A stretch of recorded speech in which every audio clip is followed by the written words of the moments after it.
Trevor Reagan just texted me, said he apologized. Can't get on it, so just want me to let you know. It's fine. So, I just the messenger. Okay, we're going to call the meeting to order. Community Engagement Commission meeting Wednesday, June 15th, 2022. Quick roll call. Robin. Here. Mark. Here. Aaron. Here. Heidi. Here. Summer, not here. Terry also not here. We do have a quorum. Heidi is here on Zoom. Going to start off with a presentation. We've had a bit of a delay in starting here, about 6:30, but we have some fine folks from the public input group going to show us a demonstration of a public engagement online resource. It's a possibility we may want to use for doing some connections with the community beyond just in person and relying on Facebook. There are many other ways to do this, and here is one way. So I just wanted to enlighten the group on this type of resource, and this is one of a couple I've been talking to some representatives with. I want to have you folks get some ideas of here's what we could be doing, and have you generate some questions of how this type of resource could be used. What can this specific one do? Maybe ask any limitations you think you may be seeing and let them address those. So Alex and team, thank you for your patience. I think we're finally there. You've got the floor. You've got the virtual floor. Okay, great. No, we appreciate the time tonight, our opportunity to present here. We're going to be sharing our screen here, so he's going to be controlling that. But hopefully, you have visibility on that screen being shared right now. I might be able to. Yeah, here, let me send this over. Are you able to put it on? Yeah, give me one sec.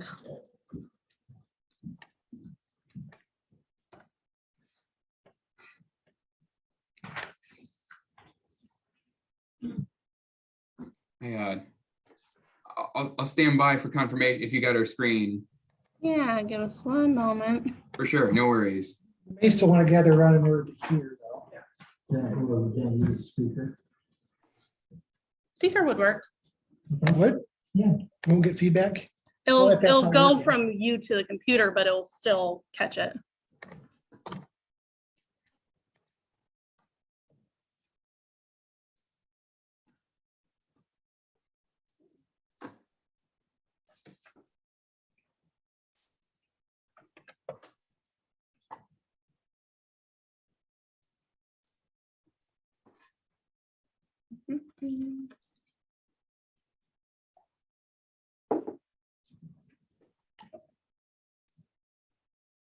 Okay, you can go ahead. Awesome, great. Well, again, good evening. We appreciate the opportunity here to present. This is our presentation of public input, our public engagement software for you at Liberty Lake, Washington. So I'm having Sophie control the slides here on the end, but I'm Alex Barrett, your account executive here. Our company, we are based out of Raleigh, North Carolina, although I live right outside of Portland, Oregon, just east in Troutdale. I'm accompanied here tonight with Sophie. She's our solutions architect. I'm going to be kind of kicking the presentation off, and then Sophie's going to be taking us through the demonstration, which for tonight's purposes and just to ease the technology kind of juggling taking place, we decided rather than kind of clicking through the platform tonight, we took some screenshots, threw it into a PowerPoint presentation. And so we'll kind of go through the demonstration via PowerPoint tonight. We've got Michael Murphy listed here, although he did not join us. Instead, we've got Graham Stone, who is the co-founder of Public Input, and he was able to join us tonight. So he's our third who called in here today instead of Michael, who's our partnerships director with consultants. So next slide, the agenda for tonight. You know, we understand there's other items here to be discussed tonight, so we want to be quick and yet effective so we can carry out the conversation. I will be your main contact if there are any other conversations or questions you might have after this, but we'll just go over the public input platform, just a high level overview of what it is, some of the key platform solutions that you have. We've slotted for about 45 minutes. We did 35 minutes of this for the demo, 10 minutes for Q&A. I think we should be able to run a little short of that tonight. So that's just kind of what we were looking forward to. But next slide and kind of how we got to be where we're at right now. 2 months ago in April, I had my first conversation and meeting with David. Kind of talked a little bit about public input, some of the tools that we have, our primary objective and helping you show how to use the platform to understand who you're hearing from in the community. Maybe more importantly, who are not hearing from in the community, showing you some of the tactics available through public input platform, and then kind of just resulting in building trust and transparency with your community. As David and I were kind of talking, he did kind of see the initial demonstration of the platform. And when I said, who else needs to see this? We then kind of started talking about who, you yourselves tonight here, the Community Engagement Commission, which, I know this was established just here in September by the City Council and as an effort to continue to engage, and not that we weren't engaging with the residents before, but in an effort to be more proactive about getting in front of the residents and creating an ongoing dialogue, and making sure that we're getting a real representative picture as to what the community wants and how we can better serve them. Recently, I think on a nationwide shift, we're seeing a lot of populations moving out of more metro areas, and it's not uncommon for conversations like this that we're having across the country. You guys being right outside of Spokane, where we see these populations kind of moving, and how are we getting in front of them, and how are we seeing that information and understanding what we're seeing? I think this slide here kind of illustrates a little bit the traditional disjointed approach of local government currently. Not saying this is the state of Liberty Lake, but just kind of some common trends we are seeing. Often when it comes to public engagement, it is this almost start-stop action that's required on specific projects or initiatives that we're working on. What we try to do is standardize that and make that an ongoing dialogue. This current process, this start-stop action of public engagement, is just the reason why we built public input in our platform. It's incredibly labor intensive. A lot of the technologies, although it's been impressive over the last 2 years to see local governments act quickly and implementing a lot of what I would consider these point solutions and technology that is helpful, but it's kind of left us with a lot of information being very siloed, and really hard to interpret and collect and understand. Whether we're social media campaigns, going out and collecting comments on this and trying to understand, meeting our residents where they're at there, surveys, texts, email campaigns, online forums, our public meetings that we have. How do we collect all of that information, put it into one place, and then just the process and individuals that need to be involved in that process to understand, interpret that data. So if you can take me to that next slide.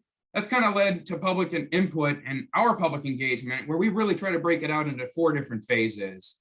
That outreach phase, just getting the word out, informing the public, input, engaging with our residents, giving you even some tools to make that a 2-way type dialogue conversation, the analyzing the data that we've collected from our residents, and then closing the feedback loop with our residents, even on an individual level, to let them know that they've been heard. Oftentimes, my degree's in marketing, how many times you fill out a survey or an online survey and you submit your answers and you don't know whether your input's been heard. That's something that we try to lean in quite a bit and give you the tools to be able to reach those individuals and your residents on that individual basis. A couple quotes here. Tony Robbins here, to effectively communicate, we must realize we're all different and use this understanding as a guide to our communication. I think it's important. And I like this last quote here too. Building trust is a process. Trust results from consistent and predictable interaction over time. And that's, I think, the key is to some of the features that we have that we'll illustrate here tonight with public input to give you the tools and capabilities to really engage, understand the data, and really dive in with your residents to better understand who we're hearing from. I'll kick that over to Sophie here, and she'll kind of dive into some of our key platforms here. Yeah, thanks, Alex. So what public input empowers you, what public input in our platform empowers you to do is to accomplish each part of that process that Alex just walked through, all from one tool. And that's kind of what this graphic is showing here. It's the ability to do many different types of engagement, and I'll walk through what that means in our platform in terms of a few features.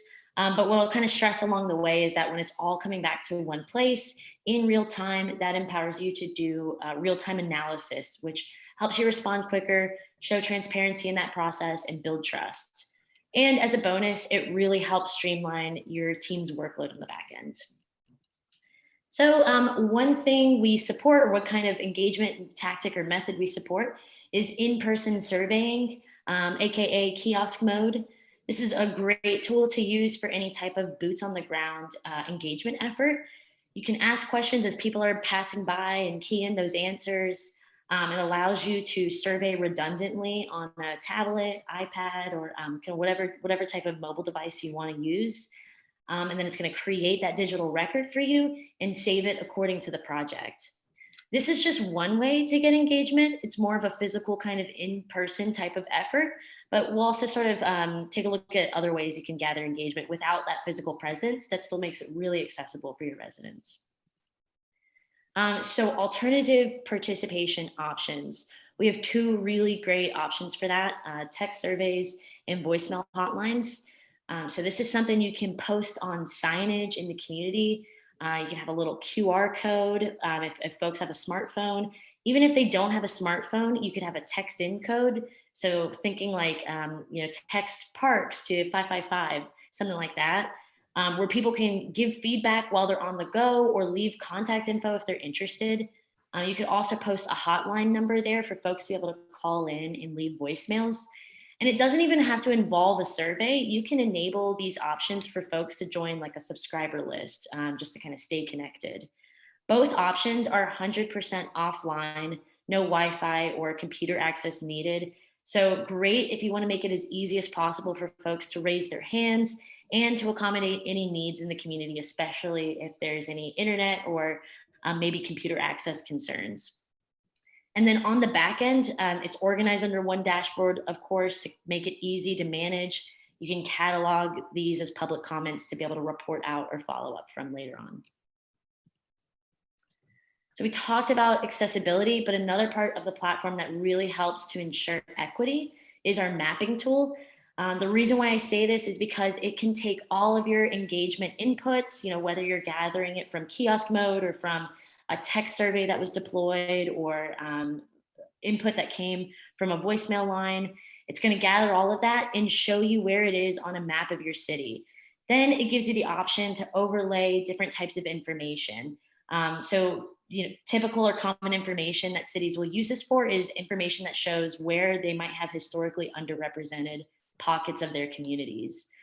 When that happens, you can start identifying where there might be gaps and where there might be areas that could use a few different options to get more engagement.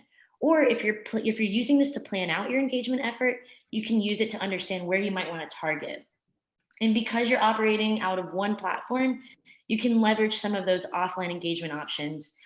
Maybe you see that you have a pocket where there's a high concentration of senior citizens.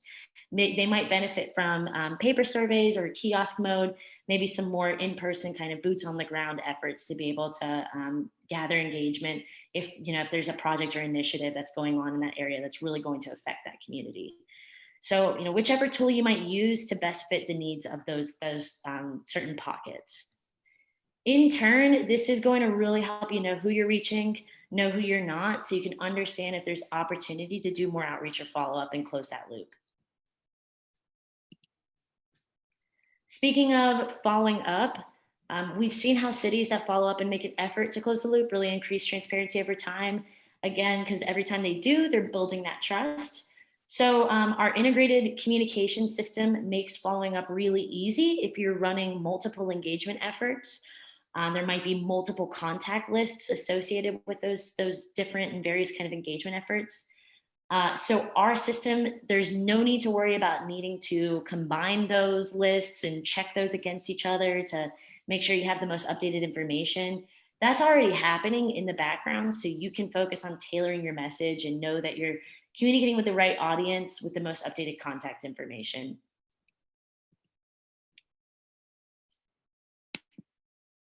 Oops. And then the last thing I just kind of wanted to hit on, not necessarily a feature or function of the platform, but we've invested a lot in our customers through support and training. We have the typical support that you'll see for any kind of software company or software platform. which is sort of, like live chat and help articles. But where our team really stands out is that one-to-one support through our customer success team.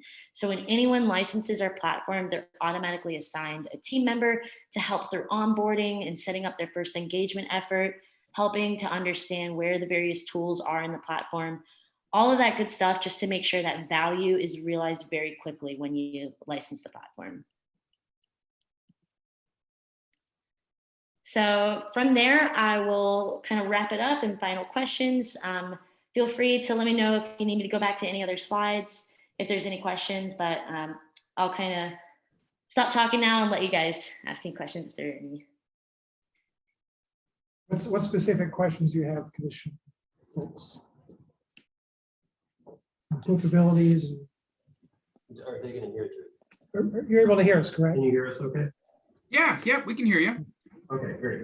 So just a couple of questions just from an integration standpoint as with the software itself. What back-end integrations are possible? I'm just trying to think as far as how other cities have utilized your platform to integrate with whatever tools or existing resources or softwares that they're using for other means to operate the city, city business. Yeah, that's a great question. How do we integrate with a lot of the common tools that you're using currently? And I think there's a number of different ways. We offer quite a bit of flexibility on this. We do offer an engagement hub, which is kind of the standardized place where we want your residents to go with all things projects that we want their input on. Could be an ARPA projects, some housing projects maybe we're working through. It could be as much as our customer success team might encourage you to do like a Christmas tree decoration just to encourage participants to get involved and get engaged in the process. That engagement hub can be a default URL, which we can supply. And you can direct your residents that way via sharing out that link with social media or just on your current .gov website. Or if you choose, if you've got great traffic on your website, you want to consolidate all of our information on your website, that is a possibility. We work with like Washington, DC. They've got a engagedc.gov website that had a lot of traffic. So if you go in there and participate on their surveys and some of the projects, which they're getting some open comments in that area, we can embed all of that information onto your existing website.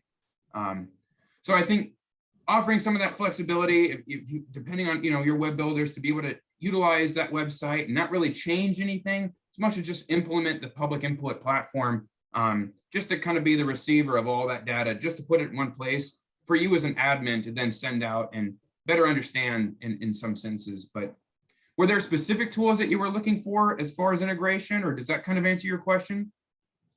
Yeah, I mean, that basically answers the question. I'm just trying to understand, I've worked with softwares in the past where the backend API doesn't always connect with older softwares that might be in use by whether it's city government or another organization that we've worked with in the past. So I'm just trying to see how much flexibility is there from an integration standpoint, or if there are any limitations to what it can connect to, just so that we have some insight into that on the front end. So if it's not going to integrate with the existing softwares or systems, I don't know if you have like a list of softwares or tools that your platform already integrates with or not, but that would be something that would be helpful to see. Sure. And then on the web platform side of things, you mentioned kind of builder connecting it there. Is that something where you're able to build dashboards from different surveys and have them kind of live on the website moving forward, depending on what the survey might be or what we want to change it to be?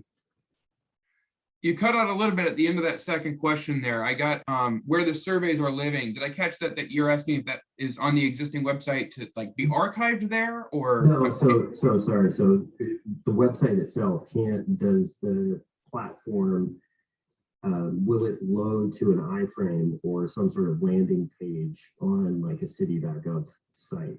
So if we create a dashboard to show we're surveying residents about a new pool, for instance, can we have that survey live, and be live so that as people are responding to the survey, they're seeing those responses and how the community is engaging in that particular topic? Yeah, actually, Graham, I'll let you take that one. Yeah, for sure. Thanks, Alex. And I'll sort of introduce myself really quickly to say thanks for letting me chime in. I am on the East Coast, but this is exciting stuff when there's a formal commission assigned to this sort of thing. I actually asked Alex if I could chime in and just hear some of the conversation because I'll offer that it is a progressive approach. We see this becoming a talking point among governing bodies, but I haven't actually had the chance to be in a community engagement council meeting before. So thanks again. But as far as your question goes, so APIs and the integrations that we have, they're without trying to overstate it in the hundreds. You're using Civic Plus, for example, as your website vendor. We have a relationship with them such that, yes, to be super straightforward, we can offer an embed code that can be planted as an iframe in any of those. Now that's super easy if you're familiar with web design, but more importantly, some of the tools that Civic Plus offers. For instance, the Notify Me aspect of that, capturing the contact information of the people that come in and say, yes, I'd like to stay up to date. We can bring that into our system automatically. There's also a tool that I noticed the city is using, Text My Gov. So the idea is sort of like a chat bot that shows up, and it's kind of, obviously you're marketing that, right? And it's sort of a easy, quick customer service type application. So naturally, you're going to get a phone number when somebody uses that and they choose to text in a request. So that phone number is something we can also plug into and make sure we capture. Take it a step further, and this meeting itself being hosted on Zoom in a hybrid format using Owl Labs, and I will offer some sympathy for the challenges. I was actually chatting with Alex behind the scenes saying, this reminds me of us when we were trying to all start with the virtual meetings in 2020 and using technology. It's inevitable, right? Something happens, and public input does provide virtual public meetings, as you can see on the slide here. Plugins. So we too feel the pain sometimes if it's not going as smoothly, whether people can't log in. So not to understate that feeling, I know it well. But this meeting itself is something we would plug into. Our system would actually dial into this Zoom call and would be transcribing the entire meeting. So it would have my comments that I'm making right now broken out because it recognized my voice as different than everyone else's. And that would also be a record in the system. So to answer the question, we want to make sure that whatever the form of communication that you have available for the public, meetings, surveys, text messaging, kiosks, at the park, whatever, you're centralizing that in a system of record so that you can, as Alex said, understand who you've heard, who they represent, those communities, whether they're underrepresented or maybe you hear them a lot. There's certainly that sentiment of people that know how to find you, and then put it in a place so that you can do the hard work of finding those who are not engaging. So it's a benchmark really to start and then fill in those gaps. And obviously we want to make sure that it's not a start and stop based on a project type approach. It's really an ongoing conversation with the community, and they build the trust in you over that period of time because they're aware that you hear them. The decisions you're making are reinforced by their feedback. So long-winded, but as far as APIs go, I want to take the opportunity to make sure everybody knows that we're making sure all of those different aspects, and even if it's something we haven't heard of or who we haven't worked with before, our product team will go and will reach out to that company and look to build that API because it benefits everybody. I think those are great points. Thank you, guys. Graham, if I could just follow in on that to say that the beauty of this tool, I think, is it would streamline things. And I know there's nostalgia for having in real life meetings. I know everybody's not excited about it, but it's necessary, right? This is 2022. I work from home. I'm around the world from my home, and it's not always that comfortable, just like tonight. It's not David Gaynor. I'm not speaking to you at all. I'm just saying it's kind of not as clean a process. I got a calendar invite that said join the Teams meeting. I was waiting in the Teams meeting. Then I joined on an old Zoom link from last month. And this integrating this software would really help streamline things. So I'm gonna say too, like for those that are nostalgic, when you see the word data driven or the term data driven, I think it makes us feel like, well, what about principle, right? Neighborhoods, what about interacting as neighbors? I think for the past 20 years, we've been so comfortable with being cowardly and vitriolic online, but when you're virtual, when you see people, when you're live, it's much less likely that you'll do that, right? Because it takes courage to speak people face to face. Believe me, I would love to be in person. Y'all probably wouldn't want to be with me right now anyway, just across the street, but I just really enthusiastic for public input as a software. And I'll say also, Graham, I snooped your LinkedIn. You went to Appalachian State University. Are you kidding me? My sister lives in Boone. She went to ASU. I went to RJ Reynolds High School in Winston-Salem. So I think just based on that alone, the city of Liberty Lake has a great connection. But in all seriousness, I do want to ask, how are you all tied in or networked with TierPoint? We're excited to have them as part of our business community, but just, I know there is no conflict of interest because our mayor, Chris Kaminskis, works for them, but just as a point of interest, I would want to have that clarified and have that open and honest to the community. Mm-hmm. Tell me, so this is a moment for me to learn a little bit more about that relationship. To your point, the extent that I know about them is that it's cloud hosting. Is that it's cloud hosting? That's all it is. So I'm talking about the right one. You're right. Okay. Right. You are exactly correct. And my understanding is didn't mean to go on such a long-winded thing, but they're based in Raleigh, but they have a big office here. Our mayor works for them. Oh. So I just think in moving forward, we would want to make sure, everyone in the community knows that public input does not have anything to do with TierPoint. Maybe you do cloud hosting there. Maybe you have something to do a business relationship. I just knowing this community, it's going to come up. We are Suburbicon, and that's the good thing about having a hick or a hillbilly from Appalachia out here. All right. So with that said, aren't y'all glad I'm not in the building spitting through these big butterbean days? Well, I'll talk. Well, Heidi, you got to be straightforward, or otherwise we end up having meetings that last through the night. And I said earlier, I chose to be here, but we'll try to keep it concise. I don't know anybody at TierPoint. So we use Microsoft Azure as the cloud hosting solution. It is the Azure commercial cloud, and we use local server banks around the country as backups. So the nearest one to me is up in Richmond, Virginia. And the short answer is I didn't know that was in Raleigh. So thank you for pointing it out to me. But there is absolutely no relationship whatsoever in that regard. Thank you for clarifying it. And David Gaynor, and to everyone at the city, I'm going to go ahead and put the link for TierPoint and public input in the chat, so that can just be recorded in the record. No conflict of interest. Thank you so much, Graham. Yeah, absolutely. Go Mountaineers.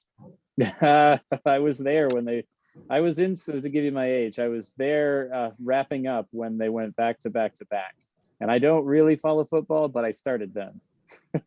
Awesome. So I go home often.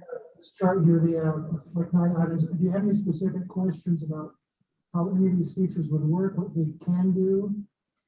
Go ahead, Robin. Hi, I'm Robin Becknell, and I know on one of your screens you showed that, and I agree with this, that one of the processes of public input is analysis. Now, in my experience, some of the analysis I would put that for certain Hey, Robin, I'm sorry. Alex? Can you make sure you're in your microphone? Because it's going to the computer and I don't think they can hear you very well. Sorry. A little, Yeah. little soft on our end. Okay, Perfect. yeah, soft-spoken person. Okay, so I'm gonna try and say this again, okay? So on one of your screenshots, you indicated that a certain section of, and it always is with public input, and this is analysis. You described better on, and I know that I've done some analysis and I've related it to social economics and to the census data and different things. But how do you do that analysis? And then does it come out in a specific report? How is that done? Because I noticed that the category just said analysis. Help me better understand that. Yeah, there's a number of dynamic reporting that we do offer within the platform. Reports you can run on the end. If you're gathering comments, sentiment analysis, word clouds we can build out from the comments you're getting. But I think to your point with the census data that we're pulling in is through our equity mapping feature. Again, when your residents respond to, like, let's say an online survey that you deploy out, you get to see on a map then where those residents were when they responded to that survey. We then, with our equity mapping tool, pull in environmental justice data through the EPA. That gives us information then, we can pull in age layers, race layers, low income, low English proficiency, all based on census data that we've gathered. Typically, this is information that if you've got like a GIS team, they can typically accumulate that information for you, but that's a request and a process that takes several hours, and we can pull that information via our module with a click of a button. The beauty there being if you have low English proficiency, communities, and you're working on like ARPA funding or something like that, and you need to show that you're engaging with those communities that have been historically disenfranchised, you can add that filter, run that over the respondents that you had from your community, and show that, we changed tactics halfway through. We maybe took that iPad and we did offline engagements or a faith-based typed engagement, or maybe we did some QR codes or some text message surveys to get in front of those folks to ramp up, participation from those communities specifically. But that's how we tend to lean a little bit on that census data and how we're pulling that information in. Does that answer your question, or? Well, yeah, that helps, but is that your primary analysis, or have you done other means and methods for analysis? That was just an example of what I've done and how you guys do it. Is there other means and methods too? Yeah, Sophie, I know you can chime in on this and Yeah. talk to the reporting structure of things. Yeah, sure. So if you're talking in terms of tools, like other tools beyond mapping that you can use and leverage as part of the platform to be able to kind of run some analysis. Yeah, there absolutely are other tools. There's, when you go to create a report, there's all different types of bar charts and tools that you can use to kind of make that data make sense and make it digestible and, in a way that a human can kind of understand it. And then of course, on top of that, similar to the layers that Alex mentioned, you can also filter that information out by different segments of your participants. So maybe if you want to understand participants that were part of the segment of like senior folks, they're over 64. They either responded that way in the survey, or we're pulling it from the area that the layer that we used in the mapping tool. We can filter that information and filter those results out. And this analysis will have to be put into a readable, very flexible report that's understandable to a broad spectrum of the audience, basically. Yeah, yeah. And we make it really easy to do that. It's kind of at the click of a button, it's going to automatically filter that, dump that data into charts so that you can understand it right away and you can customize it from there. Hopefully that helps kind of detail that process out. And if I might jump in and add kind of on the riffing on that, this very meeting, right? As an example, if we were to run a report through public input, what we would generally do is first we would say, okay, this is a meeting. It's taking place on June 15th. And we want to make sure that we export right into this report, and it can be a PDF if you want to, have it nice and can compact, right, for sharing. It can export to CSV if you are a data nerd and you want to like dig in and you love a pivot table. Personally, I don't love a pivot table. I would love to love a pivot table, but it's not really in the way that I'm wired. So I rely on the tools that public input provides, which would be creating tags for all the different comments that were made. So common themes among those comments to be able to create groups, right? Comments for or against, comments that contain a certain keyword, maybe it's dog park, maybe it's affordable housing, maybe it's, any type of budget related item. And then we can take all those comments and we can start to see like which ones came up the most, right? And additionally, then the system will allow you to measure the sentiment of those comments. Or is it a positive sentiment towards affordable housing, or is it a negative sentiment? And so there's that sort of qualitative side of things. So we look at this meeting, right? And all the things that we've said, we could start to create some visualizations of all the words. And that's super obviously valuable for the time that you spend as a committee trying to understand the public when, if you find a hot topic, some of our customers, Hillsborough County, Florida, for example, in their COVID reopening engagement initiatives and surveys and meetings that they ran through our platform, had over 20,000 people respond. So of course, you're not going to be able to read and understand and make any sense of it until you have a visualization, what came up the most and what was the sentiment around that. So we'll put that in a bucket of like all the comments, being able to qualitatively analyze those and create something meaningful that you can then put in a PDF and say, here's what the noun cloud looks like. That's built into the system. And the other side is that quantitative reporting. So you got a survey with a multiple choice and a matrix style, or maybe like a Likert scale type question. All those things are supported in our platform. You can do, if you can online survey until your heart's content. That's what the community needs for a specific initiative. And then from that, obviously, we see those bar charts and those pie charts and whatever other kind of charts that are exportable. Again, within our system, you can put it in a PDF and you can format that and just send it out. Actually, to the question asked earlier about APIs, you could post that in an iframe. That report would be updated in real time because this is all digital to the public, so they could see what the feedback that they are giving actually culminates in. It's a really great way of people that think they know what the rest of their neighbors want, but maybe they may not represent the rest of their neighbors. So it helps you kind of get ahead of that. Why didn't you listen to me? But all of that information is in a very standard and traditional, like reports builder. You'd have those graphs and those charts, but of course you can export it to CSV if that's what you're into as well. So to kind of summarize all that, all of the information you gather from public input, whether it is a survey, you're asking multiple choice questions, or something that is quantitative in nature or qualitative in nature in a meeting like this, aggregates in the same place from whatever different form. And this slide is, again, the example, right? If you're running a survey through our platform and you're also, you've got a voicemail hotline, great. Both of those things you stood up through public input, and the information therefore came back to public input.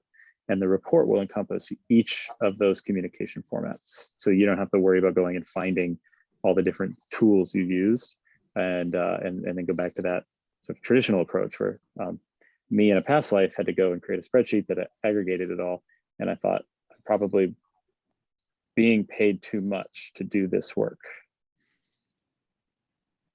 So this takes the place of, like, which is what you said, the traditional spreadsheet. To have Right. Basically consolidate, compile, and collate all of this, the public input that you receive, because you do have two types. You have quantitative and qualitative. And then when you try to compile this, consolidate, then that becomes that tool that you're trying to use has typically been the spreadsheet, but then there's always been some type of, you had to make some type of, if there was a situation that was nebulous, I guess. So trying to get out of that nebulous stage and put it into a nice, I would say, synchronized system that you wouldn't have to, that would be more of a consolidated effort, if that makes sense. Absolutely. Yeah. We want to make your lives a little easier with the administrative tasks. First and foremost, because you've got to do the work of deciding and making recommendations to council. But at the same time, providing the tools that allow you to reach beyond those people that usually find their way into this type of a conversation. We want to hear those people. They are important. We only want to hear them once, and we want to make sure that we've gone and done the work to get the other people who may not have the ability to, whether it's working 2 jobs or not speaking English as a first language, whatever the barrier is. We want to make sure that we've got the tools to reach them. And back to my favorite entertainer, Tony Robbins. Honestly, you should watch some of his Netflix stuff. It's like you just get excited looking at him, which is kind of magical. But I digress. He said you have to understand humans as we're all different and consider that in the way we communicate with them. And I interpret that kind of literally. And that's this slide right here. Everybody has a different preference of the way they communicate. And to Heidi's point, I have no problem speaking at a lectern, speaking at the dais, whatever, right? Not everybody feels the way I do. So we want to give them a way to just submit their comment. Maybe it's anonymously, maybe it's just a phone call, but that's a preference. And we need to know that we've done the best we can to provide that opportunity. To lead into that also, Graham, Robin, you have a great point. I think that's a great explanation of what public input software could do for us. It's going to aggregate data, and it's going to give a voice to people who don't feel they have a voice. So I've been formally in this community for 4 years, in Spokane, Coeur d'Alene area for 25 years. And the thing I still hear in this community is, oh, they're just a renter. Oh, they're just a renter. We are a densely populated, right? We're suburban, right? We're a suburb of Spokane, Washington, the second city in Washington state. And if we're hating on our renters and we're not engaging their opinions, A, that's ethically wrong. B, it's cutting out a population. They pay tax, right? They're here to do the same thing we are. And third, it's for our technology and youth population. So I'm accused of being a technocrat all the time.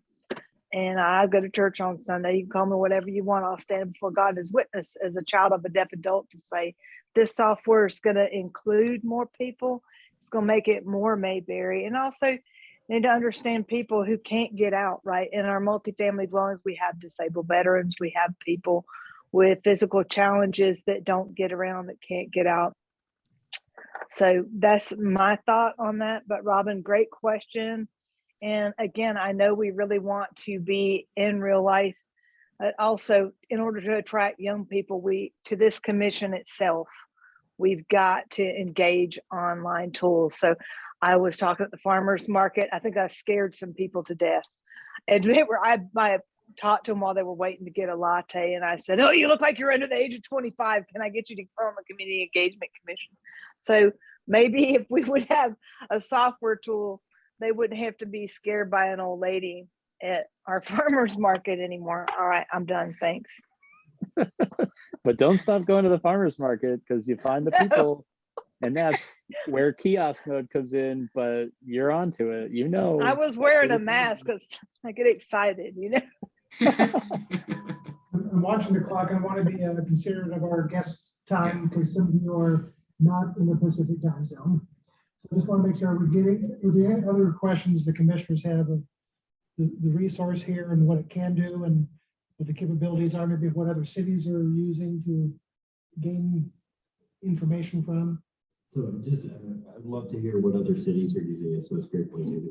I have 3 other just technical questions, just trying to understand how the system uses information. So one, just going back to the API side of things, when you guys have to build out a new API or a new connector, is that a cost that we would potentially look at incurring to build out that connection if it was necessary?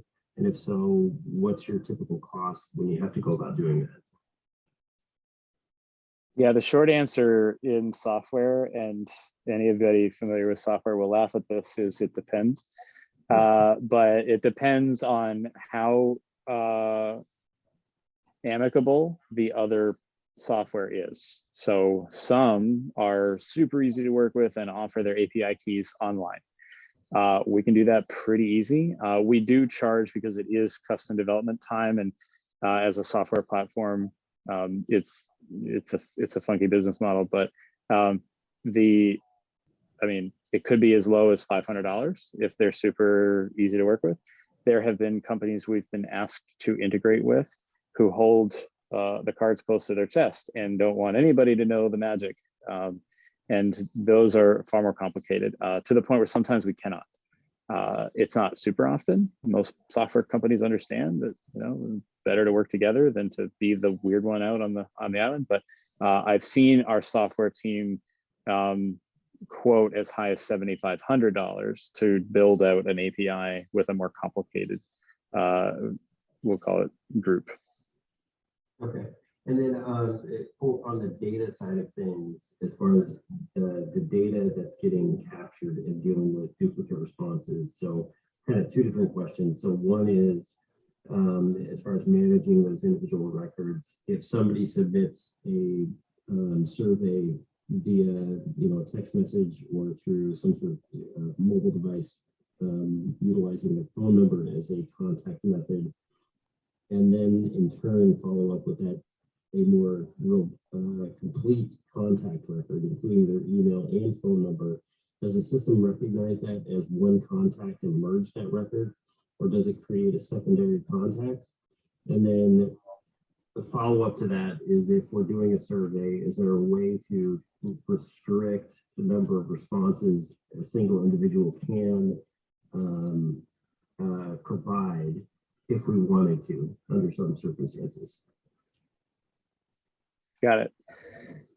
The restriction is automatically set to 2. So if somebody comes in and responds from an IP address, so my computer, for example, comes in and takes an online survey that you're hosting on your public input portal, which we didn't really cover, but we kind of considered the sort of like the online survey as like table stakes. So say you had an online survey hosted through the platform and I took it. If I came back to that survey, the system would default to saying, "Hey, good to see you again," or something along those lines. Do you want to change your answers? Or is this someone else in your household that wants to participate? If so, we're going to ask you to give us your contact info so we can create a new record for you in order to make sure that we heard you. The prompt is not quite as verbaceous, but it is, you get the point. If there is somebody who participates by phone, and then we say, all right, we heard my phone number 704-607-3441 is now a contact. I did not give my name in that, whether you prompted me to or not, I didn't. Okay, that's an anonymous record to my phone number. There is, as you would imagine, there is opportunity for me to then go in and through my email address say, oh, all right, yeah, I'm going to take this survey. That can happen. We have to assume that, it's going to happen here and there, but that the vast majority of people have a preferred form of communication. And by increasing the sample size, right, we minimize the impact that has. However, if I go in and I say in my phone number, right, or in my phone call, it's Graham Stone, and it gets cataloged as such, and then I have a separate, I come back later, this is Graham Stone, I put my contact information. Those records will live separately. However, they can be merged if you want from the back end, or if I associate the two in my profile, which is a whole other layer of public input where you can actually, and so California requires this, see the information that someone has on you. That can be combined, but from a hierarchy of identifying information, we start with start with an IP address. It's anonymous, no name, just an IP. If that same IP address comes back and it gives us an email, we will supersede the IP address with the email as the contact. And if that email address and obviously IP at this point come back and give us a name the next time, then the system will add a name to that, and it will build on that one database contact because it has, right, that hierarchy of contact information. So to make it way more complicated than it needs to be, the system will recognize when you start with a basic identifier, but it certainly, is possible for full transparency. If somebody phones and doesn't give their name and then they email and they, separate contact, then those can be different records. No, that makes sense. I'm just trying to think from a system standpoint, if, records are getting merged over a period of time. So if we service, the residents today, and then a year from now, we do a secondary survey, do those contacts continue to evolve, so to speak? And it sounds like the answer is kind of, depending on the circumstances, but if they participate from the same if they participate from the same IP address or the same email address, 100%, that becomes a 360-degree view of that person. Right. Okay, great. And then to David's point, I don't think we need to go through a whole list, but if you could provide a list of cities and other municipalities that utilize your services, that'd be great for us to see as well. Yeah, I think those are we can certainly follow up with more. I try to, think about local governments, right? They operate a little bit differently than, let's say, state agencies. The Washington Department of Fish and Wildlife uses us for all of their, hunting license, public engagement efforts. So they are a customer. So is King County in Washington.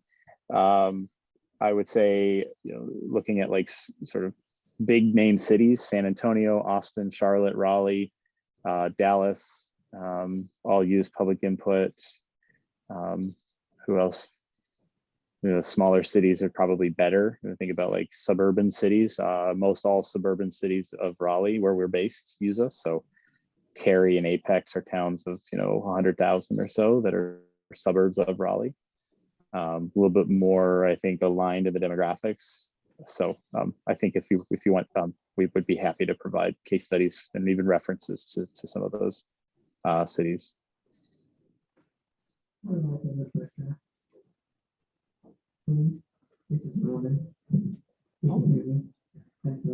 I'll connect with Alex and see what we can get with that. Perfect. Any other last questions? Yeah, I just want to encourage everyone to please to go to Public Input's website. It's got all those great testimonials, says they do business with Virginia Beach, Hillsborough County, Florida, excuse me. And I think it's got some great testimonials. So, all right. Thank you. Such a pleasure to visit with y'all, Alex, Sophie, Graham. Thank you too. Yes. Yep. Thank you so much. We appreciate your time tonight. David, like I said, I'll send you a follow-up email. And then if anyone else has follow-up questions, or if I can send some of this information as a follow-up, I'll send that to you, David, and then we can kind of disseminate information from there. Sure, thank you. We got through this. We had some technical hang-ups, but thanks for your extra time, everybody. Yes, thank you. Happy to provide it. Alex, because he's our Pacific time zone like the rest of us. But great. Some of you are not, so thank you for staying up late and doing this. Yeah, of course. Thanks, We're here everyone. to support. So thank you so much. Thanks. Have a good night, y'all. Thank you. And I want to amend, go back to something. I want to amend the roll call. Summer, you are with us, correct? If I hear a verbal, we'll put you down. Summer is here. I see her on the participant. She's right here. She's just got her mute on. I'm here. I'm actually in the parking lot and was gonna walk in and give the kids a phone. So I'll be there in a minute. Okay. So just amend the minutes, and then also talking about minutes, I'm going to add a 3.5. We did not, we got to this, we forgot to approve the May meeting minutes. So do I want to have a motion to amend or approve the minutes from the May meeting? Make a motion that we approve the minutes from the May meeting. Mark moves. Do I have a second? Maybe from the last. I'm sorry. from May, the last previous meeting. So I make a motion that we, I recommend that Okay, what would you like to amend? page two. Page two of your general business. section. I know that we were talking about the commissioner asking for the software website before we talked about. And so we're going down to the end of that sentence, they recommend demonstrations at the June 15th meeting. And I know that either myself and the rest of the commission noted that the vendors have varying costs and the cost benefit analysis that we have to in determining the grant application. And also a question regarding what budget with this. Could you write your corrections and then? I have it. Oh, you're ahead of us. Did everybody hear that? Or- Yeah, I'll make a motion to approve as amended. Did you have a second? That was Aaron. Do we have a second to? Actually, you did move. Yes. You made the motion. We need I'll to. make a second. Aaron seconds. Do we approve of the minutes from May as amended? I'll say yes. We agree? Yes. Any nays? Okay, I just have it. Okay, moving on to general business. Again, I am watching the clock, so I will be cognizant of everybody's timer because we started late. Want to have a little bit of a discussion on the role of the Community Engagement Commission, which was raised last month. First of all, I'm just kind of, I'm going to open it up, and I want to have you keep your comments brief. We don't need to go into a lengthy discussion, but I want to have one-on-one individually.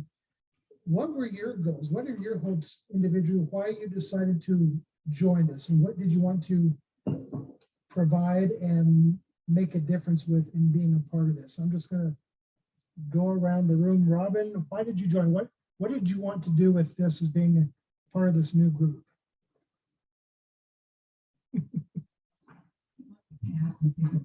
Okay, no problem. So, Summer, you just popped in. We're trying to find what the role is of this group, and being a new group, you all have the capability to define what this is, what it will be. You know, it's If you have to hold it. Oh,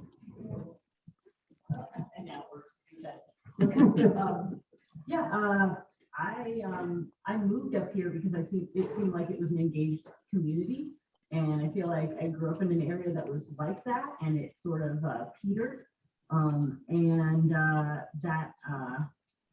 The calendar of events that we have up here, I think is really special. And I've met people at, in different, I've got the mom group, got the neighbor group, people with just, similar ideas and similar interests. And I've met them through various events. I think that, and I stated this kind of at one of our early meetings, I just think that COVID and kind of the specific era that we're in broke a lot of things apart, but also brought a lot of things together. So to me, this is just a perfect opportunity to sort of do all the good things we can do in the town instead of going the wrong direction. And I think that this is really the perfect time to maybe have some people put some differences aside and figure out what we can do to build a great community. I know for us, we moved up here to go to the school. We moved up here, to do a lot of different activities that have changed because of COVID. Our whole little idea of what we had has completely changed. So why not make the best of the disruption and try to figure out some new stuff? Mark, why did you join? What did you want to get out of this? What did you want to do? Well, I'm very active within the city right now, and the main reason why I got involved with this was to get more people involved. I'm sorry to say that I'm very unhappy to see what participation we're seeing within city government when we have a public hearing and only 3 people show up, but then I go out and discuss what was happened at public hearing, and maybe it was negative, but it was passed, and the people that I talked to are upset, And the thing that gets me is that, why weren't you there in the first place? You had no reason, it's that type of thing. So I would like to see an opportunity to bring more people involved with being more educated in what's happening within the city. And, that's about it. Aaron, why did you join? What do you want to do to make a difference with this? I think the opportunity with whether it's city government, state government, whether it's a school or a local business, I feel like it's all the same. It's trying to find ways to better connect with the constituents you're serving. I feel like there's such an opportunity with this commission to do something different than has been done in the past, and probably been done different than other local municipalities as well. The opportunity we have in front of us is profound, to be able to have free reign to create something that will bring people into the fold and into conversations that they would likely never have. And knowing that people, as much as we would hope they would attend city council meetings, right? They won't. And so recognizing, just like public input was talking about, recognizing where people are and finding ways to reach them where they're at, rather than trying to pull them into where you feel like they should be to connect with them. It's doing the same things, but slightly differently, and finding out where those people are and going and meeting them there. And that could be physically, but it could also just be in conversation as well. It's not just, it can't just be one thing on one side. It's got to be something deeper than that. And I think we've got a great opportunity to do that. I feel like, the work I've done in the past and everything I've done on a personal level, leads into that. And that's something I'm very passionate about as a person and individual. Heidi, I hope you're still online there. Why did I'm you right want here, to be yes. part of this group, and what type of difference do you hope to make with being part of this? Thank you for asking, David. I wanted to learn from you all. So I am not native to Spokane County. I've only been in Liberty Lake as a resident for 4 years, is in the county for 25. I want to help make good community connections and integrate the business with the government community, with the neighborhood. With that in mind, I asked my friend Eric Nelson to be here. So you all know I'm a healthcare professional. I'm a nurse assistant to veterans as a nonprofit. I'm also a manufacturing consultant. Eric is the inventor of a magnificent public portable toilet called Tidy Huts. Not to be cheeky here, but just also being part of the business community, increasing business. Eric just wanted to learn more about our community.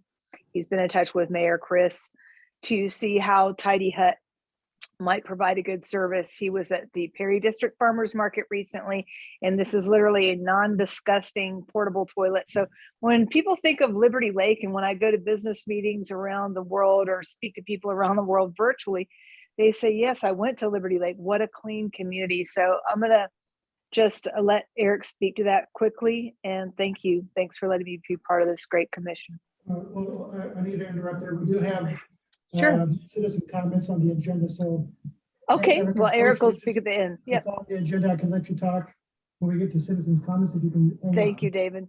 Okay. Thanks. Heidi, anything else on response to that question now? Just moving Liberty Lake forward, connecting our community and learning from you all. Thank you so much. Okay, thanks. And then Robin, have you thought of an answer yet? Yeah, they caught me off guard. It's always the first one. It's always the first one gets a tough call. I don't know, but Robin, you need me to. Your passion was spot on. So I think that I've been involved in many community engagement or public participation projects, and I've had that great advantage because I'm a planner and with successful outcomes.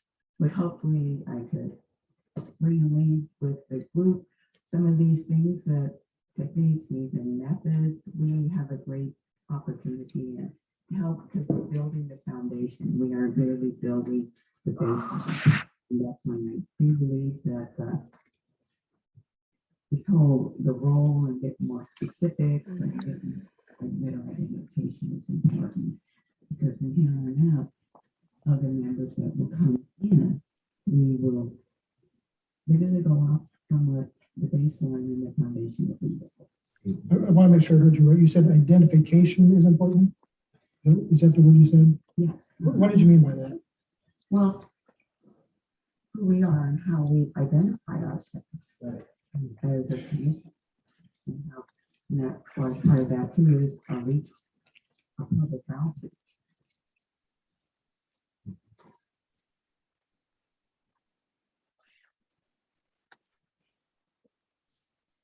And I'll just add to this. I was talking with, I think one or two of our members here fairly recently.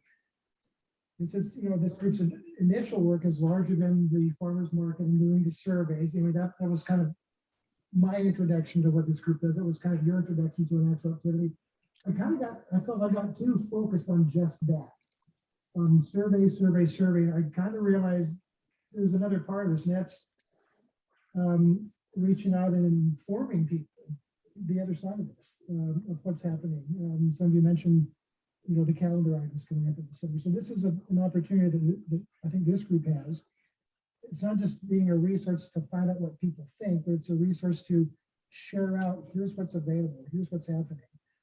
And I think it was the previous farmers market, I printed up a couple of flyers, handouts of events that are coming out that you can be a part of, and telling people about, here's the calendar of summertime events that are happening, or here's the information about, we need 3 more members on this Citizens Engagement Commission, or we need another member or the Park and Arts Commission, to share out what that aspect is. Are there any other, for everybody here, are there any other initial goals you have for the group, or challenges you think the group is currently facing in this early infancy stage that we should look at to jump over that particular hurdle in some near future? Yeah, I have a little quick double dip. Again, same thing. I kind of felt like I just jumped right in, and I was like, oh, I'm happy to be here. And I am happy to be here. But it was important to me to actually come and physically engage. I feel like, Zoom is pretty awesome these days, and it was really great to be able to, really feel like I was part of this, and just little bits, but I was able to totally view the presentation, be part of it.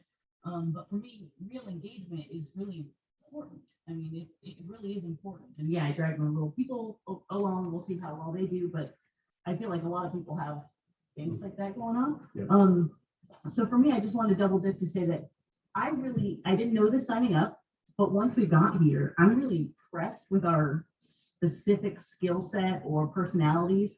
Not so much just diversity in beliefs or what any of that sort of typical diversity message, but the diversity of skills and because I think kind of I think we all have a common theme here, and I'm just really impressed because it's hard to get a group of people together, I think, who work well together and kind of can hold their own. So to me, I'm excited to be part of this group because I think we can figure out some solutions to stuff. Mm-hmm. And I feel like it's cool that we've gotten a lot of stuff coming at us to kind of make decisions or solve.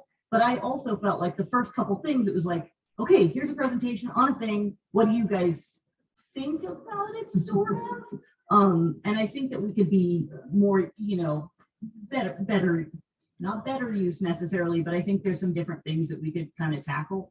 And to me, that calendar of events, it represents a place where we can engage with people, but it also represents a lot of what we are here and why people are here. And there's different types of events. There's lake events, there's kid events, there's sport events, there's all sorts of things. So I think if we can kind of maybe break that down too and see what those different groups are and where the Venn diagram is there, and what our community kind of looks like as a picture instead of just these individual things that some people like. Maybe we want to get people coming to the thing that they don't want to go to and figure out why that is, or maybe we don't. Maybe it's a unique little club of people who only go to the boat parade every year. I don't know. So for me, I'm excited to see what we can do as a group with our really interesting, what I perceive to be interesting individual skills. This is certainly not a topic we're going to be talking about tonight in the meeting. It's going to be a regular ongoing thing. So I think we will be bringing up this one again, maybe next month, as more things happen in the next 4 weeks and new ideas generate amongst you and different interactions occur. Are there any other thoughts? I've got a thought, David. It's just a thought now. If we want to be more engaged with, and I know that word is being used a lot, but it is. I think we ought to invite members of the Kiwanis, the Rotary, organizations that are out there to help people. I think by getting them involved with us would even help spread the word, if you know what I mean. Who's in charge of right now, we've got the summer movie starting very shortly at the parks. Who runs that? It's done by the Kiwanis. Okay. They can use our specialties to help, advertise their things that are going on, that type of thing. The prime example is, we just finished up the Winter Glow golf tournament. Really didn't, the only advertising that we had was the reader board and word of mouth. And I think, again, there's another organization that can come forward and we could help, because that's a huge venture. We got Barefoot in the Park coming up. We have a number of things coming up that we can be actively involved. Coming up in September, we have the moving wall, Vietnam moving wall. So I'm looking at different avenues by going to different organizations. Just a thought. Any other thoughts for tonight? I would just like to throw one other thing out there and kind of feedback on a little bit what's been said.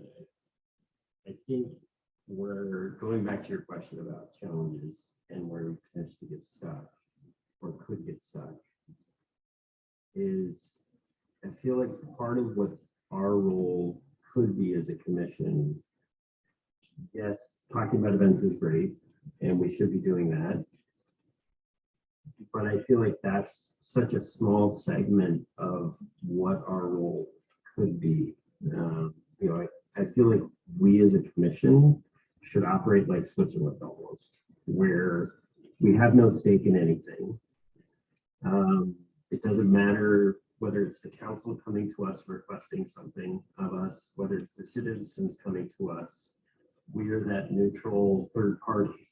So if groups are coming to us with information, we're taking it in, we're analyzing it, we're figuring out how to relay that back out to the community so that they can understand what's taking place and why, and what that information may represent. And the council can understand that as well. And the other commissions can also understand that.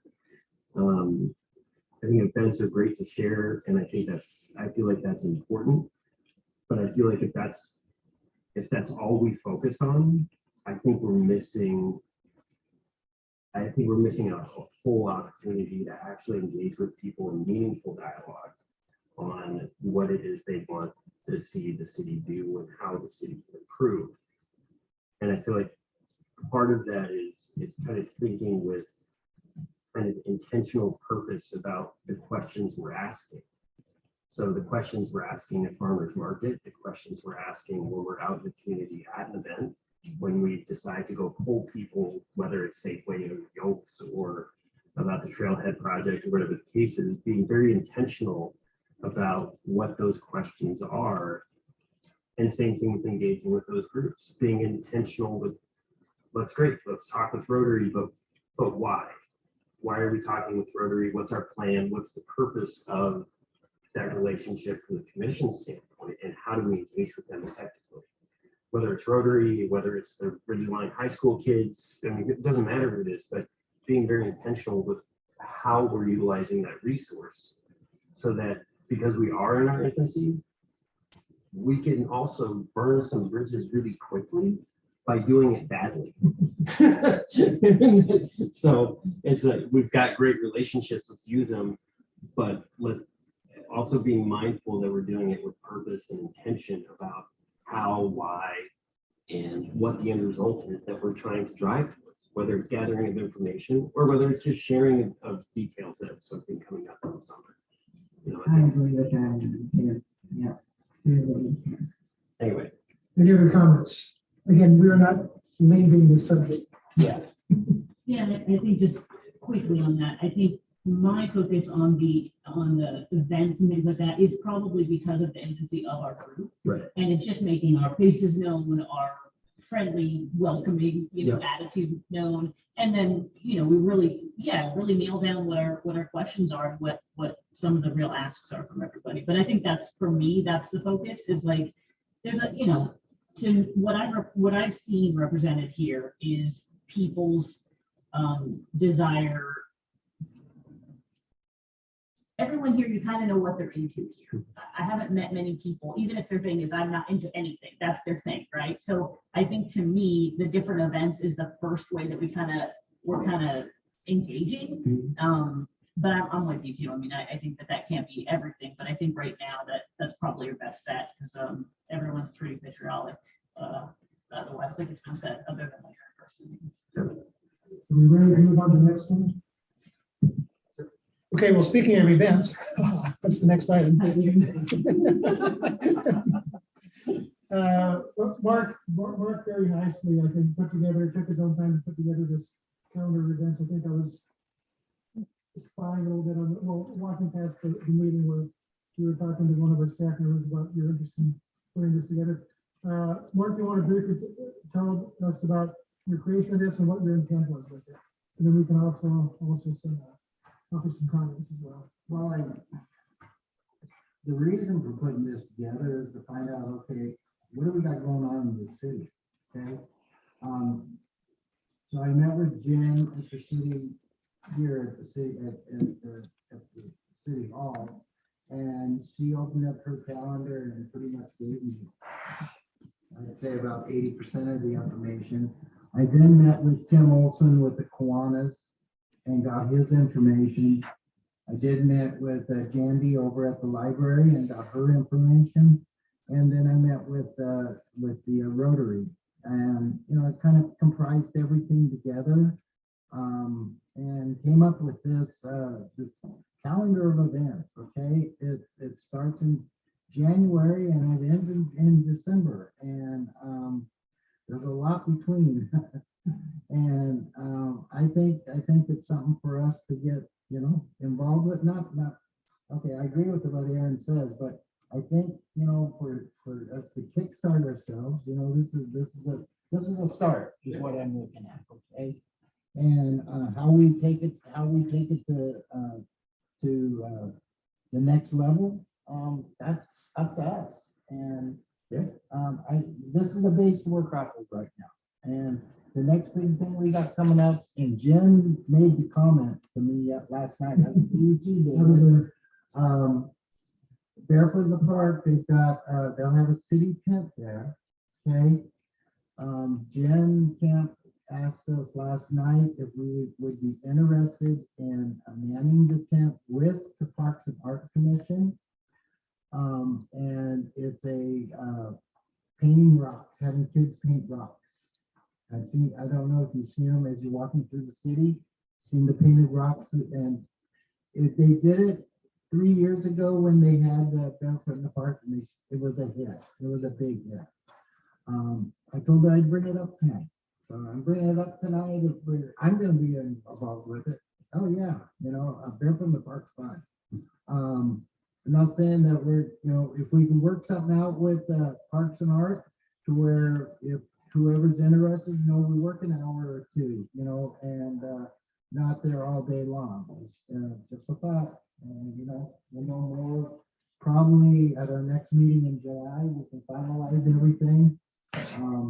If we want, I can get a hold of Elena and talk to her, if you want to, Aaron, you said that she's your neighbor, but, you know, it was just something Jen brought up, and I said I'd bring it forward, so. Nobody ran. And from what I understand, this event will be running from 10 till 9, something like that. Yeah, 10 to 5 is what she said, but they do have music. There's music later. And yep. So I don't know if they'd still be doing the rock. No, the rock thing only goes from 10 to 5, and then the beer garden opens up. and Yeah, music yeah. goes on, so, Yeah, it's a pretty cool event. It is. Yeah. It has been what, 2 years? It's been 2 years since we've had it. It was a really good one. It was 3, right? 2019. Yeah. Yeah, We didn't have it in 2020. we had 20 and 20, 21. 21. Yeah, so. But So yeah, something to think about again. I think you can think about, do you want to schedule that during the next meeting as far as signups to assist the Parks and Arts folks? And as you look at this list, are there any things that you know about, like, oh, we need to add that too?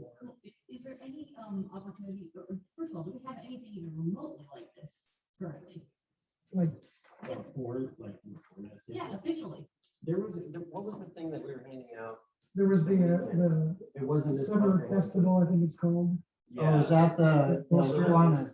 Yeah. There was I this just know little- that And it's Yeah. got the movies and all Yeah. that. No, Yes. The majority of back and forth for a lot, even the city stuff on Facebook is like, when's this? Is this happening? This year? Blah, blah, blah. I mean, I Right. see a real need for something, even a basic, Well, this. and on that same point, what I wrote down was, can we get the schools to push this out? Yeah. I mean, because if you think about it, because we do the same thing, we're like, wait, that happened last week? Yeah. Yeah, You know, I mean, because that's, and most of the kids that are here Yeah. are, attached to parents, and so can we get CBSU pushed out? I know they have an online submission form. I mean, even the splash, I don't know, if we had just a constant kind of, on the site, on the site should obviously be, we can direct people to that, and we could, whoever's signing up for any information could certainly get this as a text or whatever. That'd be super helpful. See, that's why we have 6 people, soon hopefully to be 9, because it's all this idea generated. I wouldn't have thought of some of this stuff. Right. I mean, none of us would have thought of this. But we need to get pulled out of us. Yeah. We need to get pulled out. I mean, this is awesome. I can't think of anything. I looked at this briefly earlier. I didn't think of anything right offhand. But certainly if we had a list that was on the site or whatever, that could be easily, updated. Well, but then it goes back to your point, Mark, with the other groups, which is then we can go back to those groups and say, what else are we missing? And say, okay, well, we've got this comprehensive list. Where can we, how did it, it's still trying to have some control over it, not going too hog wild, but, getting with those groups and trying to figure out, what are we missing? How do we add them back in? I don't see anything that's off the top of my head, but I mean, obviously there's always something. Yeah, I'm not saying it's 100% by no means. No, that is. So there are a lot of service groups that are the bigger names like Kiwanis and Rotary that do things, and this is a way to, if they were to know about the calendar, it's public. I'm wondering if They would maybe enter. a portion of us here, we could find a little place for specific group engagement, part of our growth here, because obviously that's part of the community, but maybe we should focus on what our different things like that are. Because obviously if we can reach out, if we can have a little mini list of our go-to groups, or, that would be helpful, I think. Can we put that on the July agenda? Yes, sir.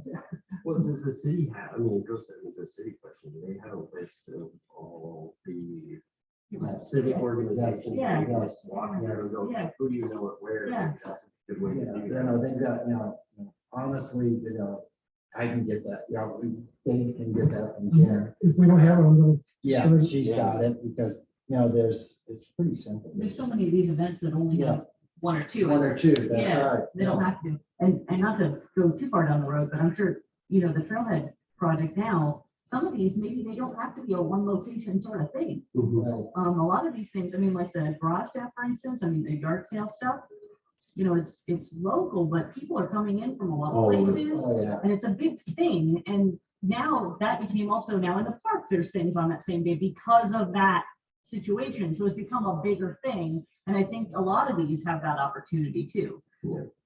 Yeah, it's more than just Liberty Lake. Yeah, and it's more than just the one unique, it's Right. happening at Pavilion Park. Maybe something wants to happen at Orchard Park and Pavilion Park, because there's a lot of stuff that's down there and I'm like, put everyone in the car, but we, Winter Glow, we're gonna go, Right. but maybe they're seeing the same thing on our side and there's opportunity for dual stuff or multiple things. I don't know.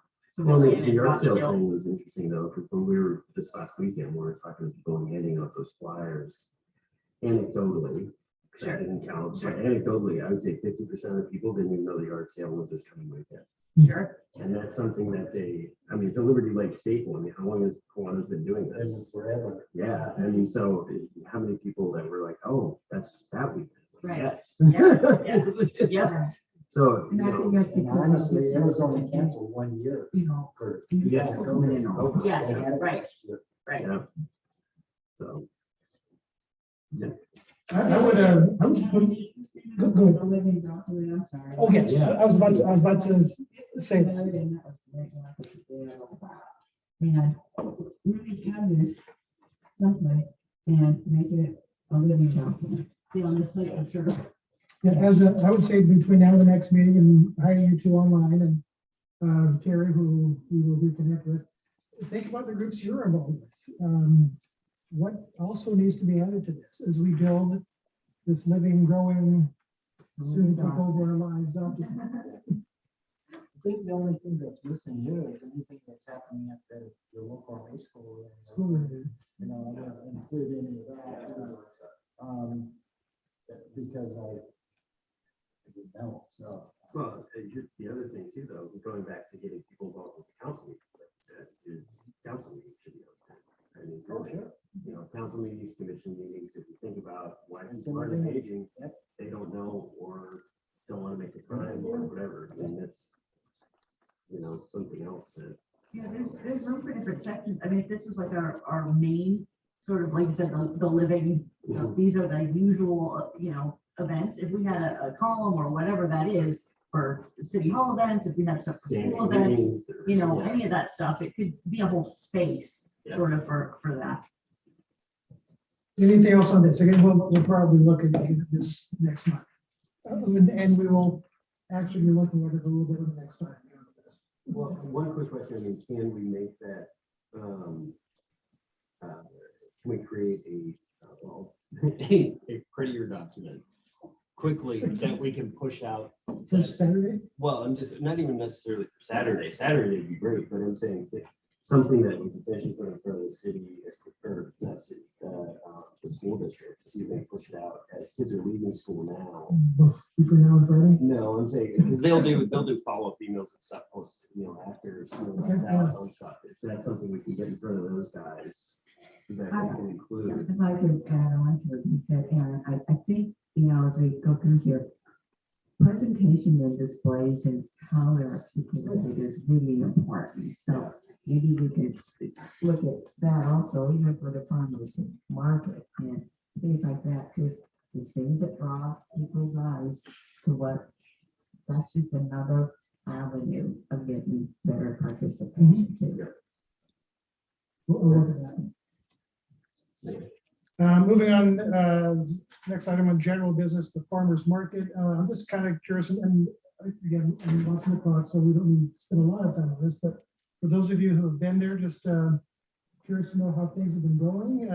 What have you been learning? What's been standing out to you?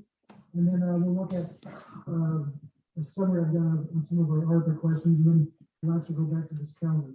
First, briefly, what's been your response? What's been your experience?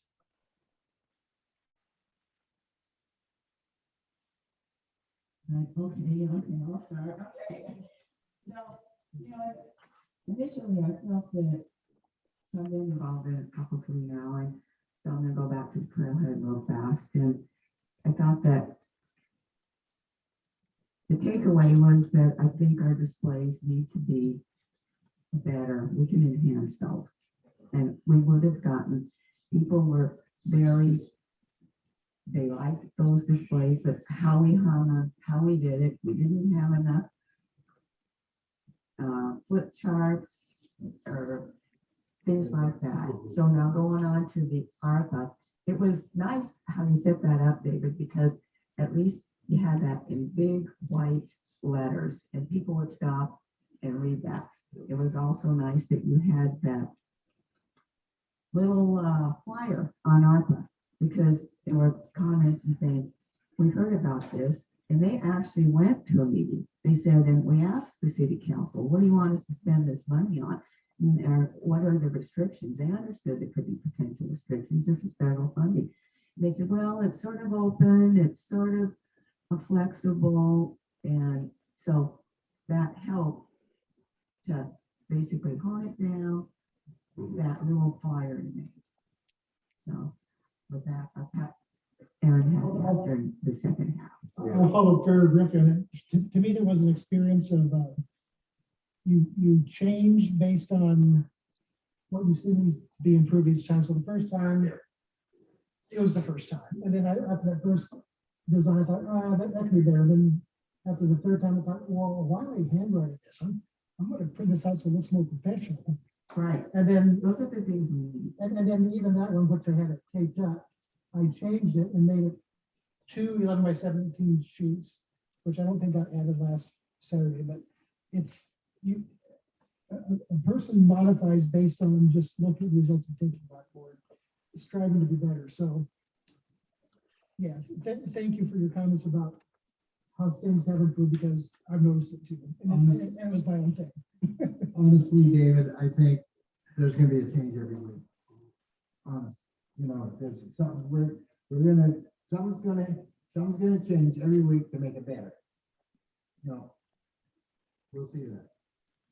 Any other comments about your the maps, the maps on that flyover, that you know what, that they're interested in what's happening in the community.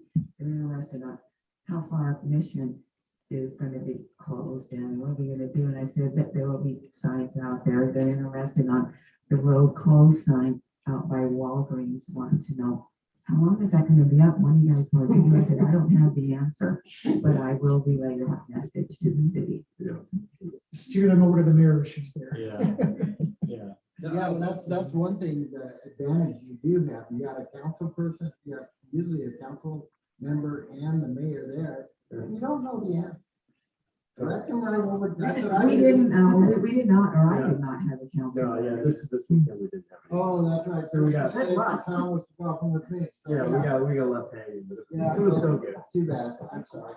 Any other comments? But for most times, almost 98% of the time, there will be a council person or the mayor there, and you can defer to them, definitely. No, I think going back to, improving over time, I think it's like the pieces that did come up that we couldn't answer questions on were, like the road closure by the, McDonald's Walgreens, that left turn lane, for instance. It was understanding, people were asking a lot about the construction itself, what's taking place around Liberty Lake. So moving forward, like having FAQs about what some of those things are. Timelines, I think, are somewhat irrelevant to a degree. If we can have them, great, but we know with construction, it's a very much so a best guess. And then, whether they have materials and labor to actually get the work done. Good point. But having those little FAQs for some of the projects that are actively taking place around the city that are impacting them. Trailhead closure was a great one to have some of the different displays that were there about here's how the construction is going to look when it's done. Here's the parking lot design. The roundabout printout, I'm sure you did that, was with the laminated roundabout printout for the new overpass that's going in. Kramer Road. But that was it was a huge overpass. It was great to see that people could understand, well, this is where the roundabout's going to sit. This is where it's going to connect. This is how it's going to impact my daily life. Those types of things people were really interested in. And I think, especially now that the trailhead conversation was closed to a degree, but there were still some people that asked about it. Those are the things that were top of mind in general conversation.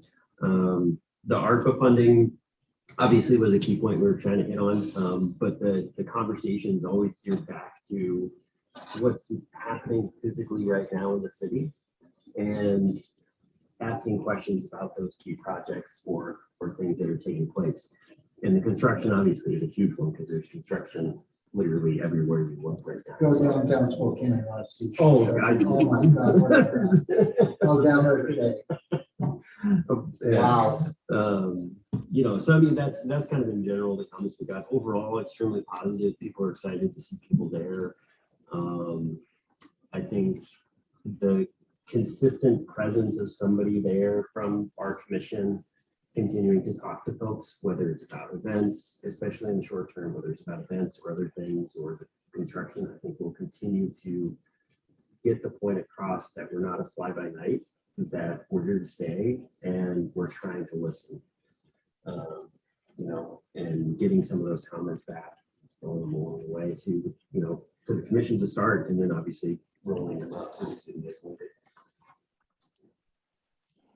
Any other last comments before we look at some other things on this? Yeah. Yeah, I'd like to maybe get on that July 2nd date. I don't know if we're picking dates yet.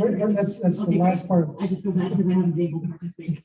COVID got me out. We'll get to that in just a Okay, second. and then part two on that, I think something that might be helpful, because I know Chris answers a lot of those questions by just posting a quick link to that answer, right? Right. So maybe we have something that's current construction or something that we can point people very specifically and not change the name or whatever that is, so people get in their mind that they can go and look for current construction.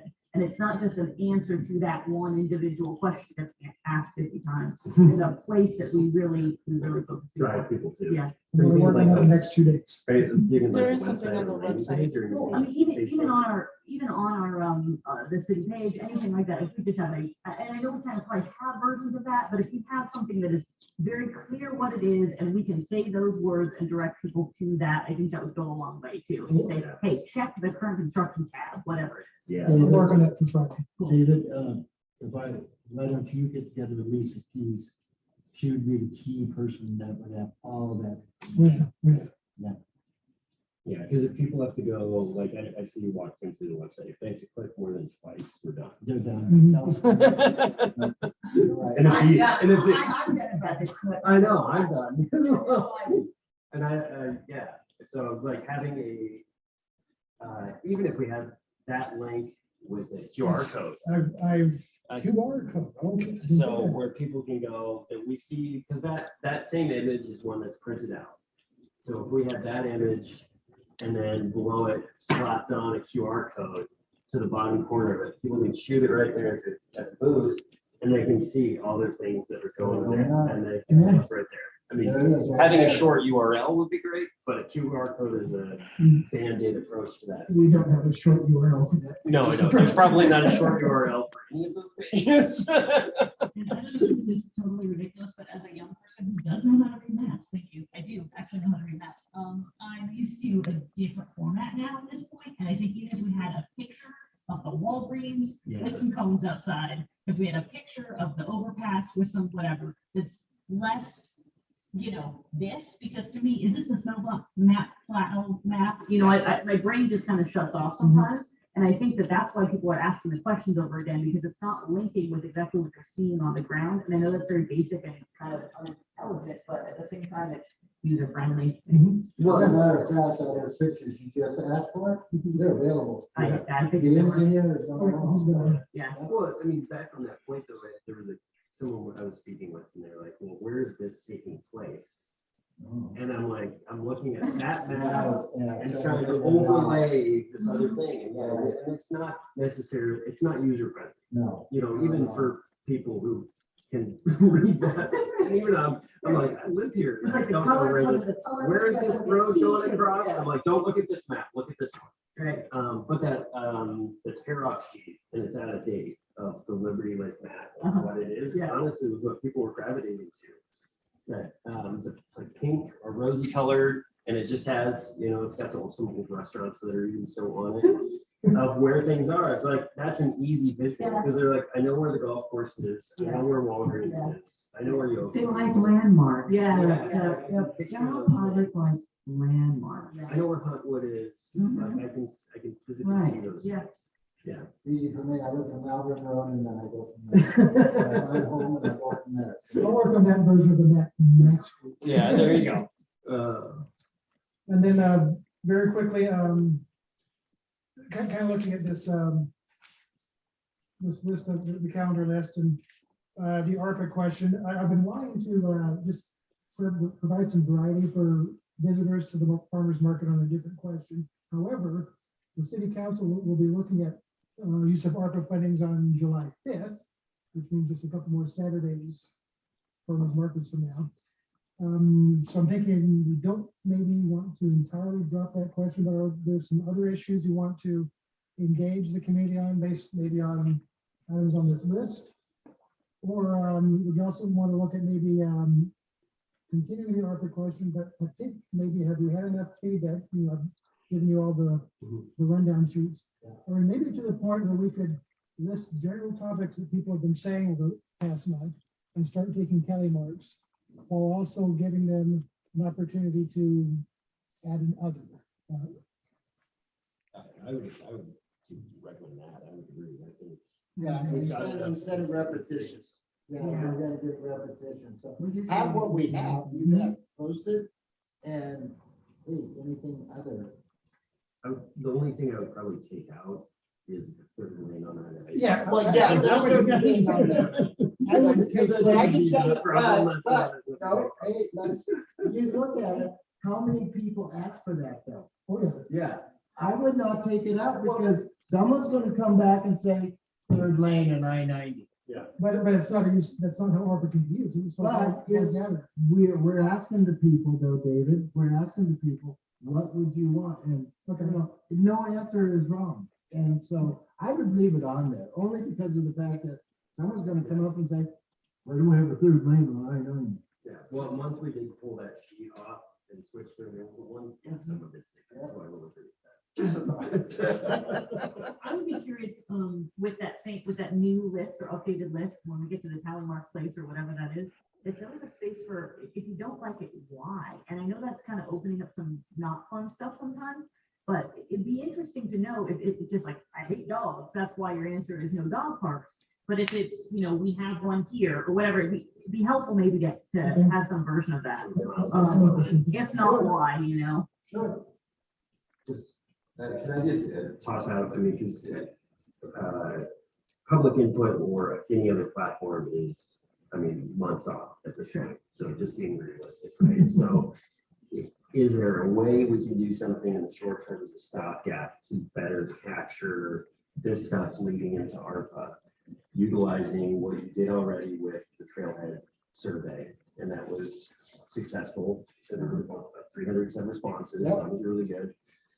Can we do something like that with this leading into the July council meeting? Let me look at that. I don't know. Again, So it I gets- never did get on, you said that we had good responses on the trailhead, and I think that's where we're a little bit lacking as we keep going, the feedback. Mhm. And the report, Yeah. because I'm only here, and like your Martha saying, 300 responses and, you know, get with it, Robin, well, I didn't say. Well, I was told, I'm only being told what I was told by But we the don't persons have, that ran it, you know, they said that we had over 300, of which 80% were popular, wanted to expect. Part of that, That's what was given to us at the city council. yeah, as I recall, the majority of the responses that came through an online survey resource. I could look at doing, again, condensing the responses we had and then just have people do an online version of that form, post on the website, promote it on Facebook. You know, not everybody's on Facebook, so at least we have the website avenue. Use use Six as resources to spread it out to people you're connected with.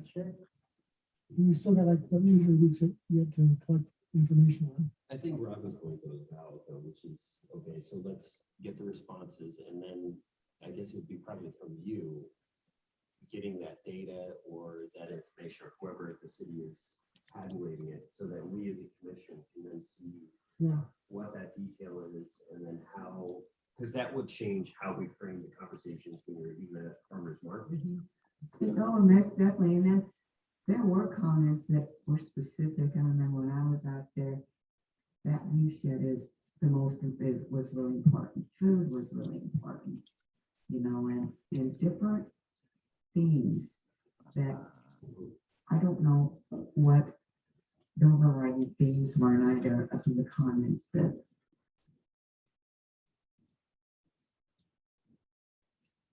I will, I'll look into an online form maybe and let you know about it when I put it together. Sure. Maybe I mean, I know obviously we have a real clear and easy to follow agenda typically, right? Maybe there's a space in here for some sort of data analytics thing. Conversation. Yeah. Okay, I hesitantly. We'll figure out how that is.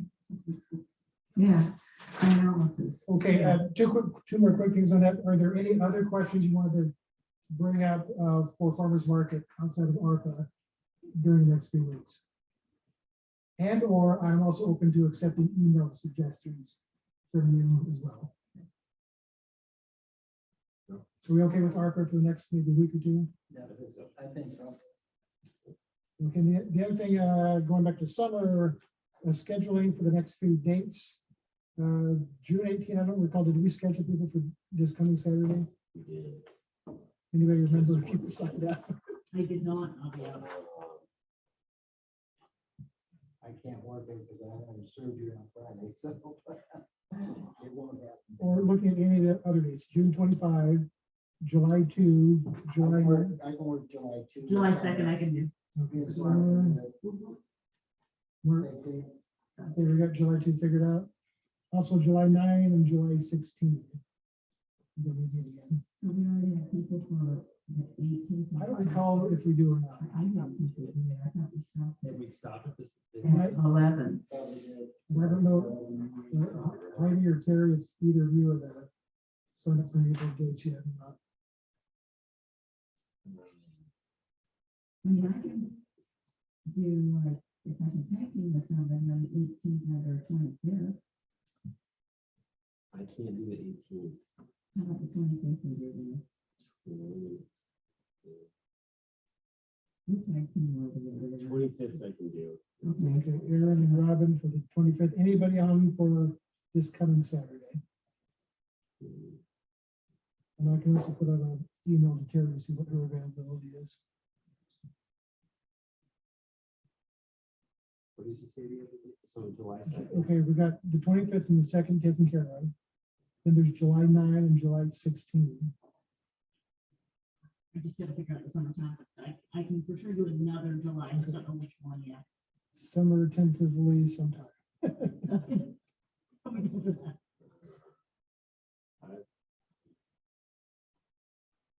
16th I won't be able to do. July 2nd.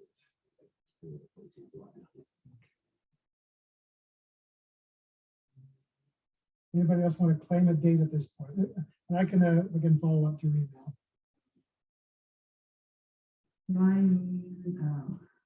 Who's doing the 16th? July 16, nobody for sure. I will confirm that. I won't claim that right now because I don't know my travel schedule, but I will claim that if you put that on an email, How do you think you got the 16th, maybe? possibly, but before I under deliver, I would prefer that on email so I can evaluate that. I will do that. Thank you. I won't be able to do from July 23rd, so I won't be able to do it until sometime in August. Okay, I can do the 23rd. On July 23rd. Yeah.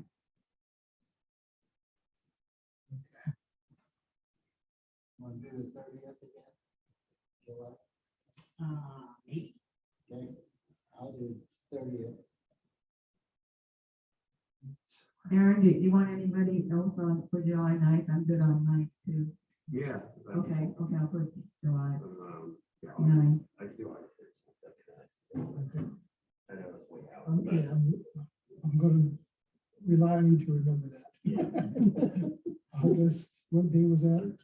13. Something that, you know, the 23rd, maybe someone else wants to So Robin, you want to join mine? Yeah. And Aaron was a maybe on the ninth. July 9th, yeah, I gotta double check, but yeah, you can tentatively make that. Okay. I'll send this out by email, and if there are blanks, I'll let you chime in and see if you want to go in with that. Is it better for you to take 2 hours and tag team, or do you like being together with somebody for 4 hours? I feel like the 2 hours works. I like 2 hours myself, because then I can schedule something. Yeah. Okay. But, you know, if you're in a push, I could rearrange it and do, like if someone, if I was sharing with somebody else, I call the buddy system. They couldn't make it, I do the 4 hours. Two quick questions. Go ahead. So one is, as we try and start scheduling these things, we don't forget that do you want to potentially use like a sign up genius or something like that? Let's you and I talk about that, because I don't know. Okay. But I have an idea of what. The schools utilize it for volunteers for them. Okay. And it's, I mean, literally, it's just an open platform. Let's you and I talk and see how we can use that. And then, open question to the group, do we want to potentially utilize Parks and Art Commission to also be there at the booth as a potential second person? And again, it may depend on what we're talking about, but is trying to open up this, you know, from a relationship standpoint, if we're talking about, you know, this is new business, but the new business about the, you know, town thing, makes sense for them to potentially be there, as they would be the prominent ones that would be most knowledgeable about that kind of project. You know, I mean, so, and then being more inclusive and bringing them into the fold as far as what we're trying to do and how we're trying to utilize. I would have, I would check with the mayor to find out. I don't want to fill that booth up with a bunch of people. We got to find out if there's the Rotary's there or the library's there or something, you know. We just got to make sure that there's not other people there at the same time, so. I can check on that. Yeah. Is there- So, no, so yeah, so I was just trying to toss that. I would say every once in a while, sure, yeah, we get the parks on, you know, commission in that. Because they actually want to have you help them with something which we'll get into in the business. Yeah. Can we throw something out that we're gonna be there somewhere? That we're at the farmer's market. Oh, with tacos? yeah, that's like Facebook, you're saying, yeah. Any of the places that we Oh, could.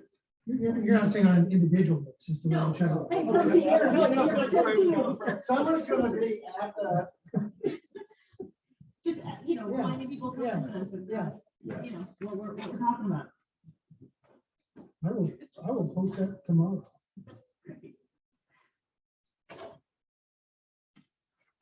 Next time we need Mark here because of how many members we have present.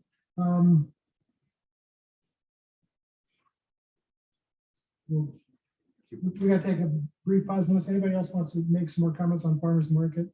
Is there waiting for Mark to No, I come? can pop out and look at that for a second. Okay. We are near the end. We are near the end. It's been very productive. Makes good with a quorum. Yeah. Yeah, we have a meeting. Don't have to. Have to reschedule. Yeah, I know. Yeah, the world of rescheduling things. So is there a second software that we're gonna meet with in July? Yes, Or is that? but yeah, but based on, I'll talk a little bit about that.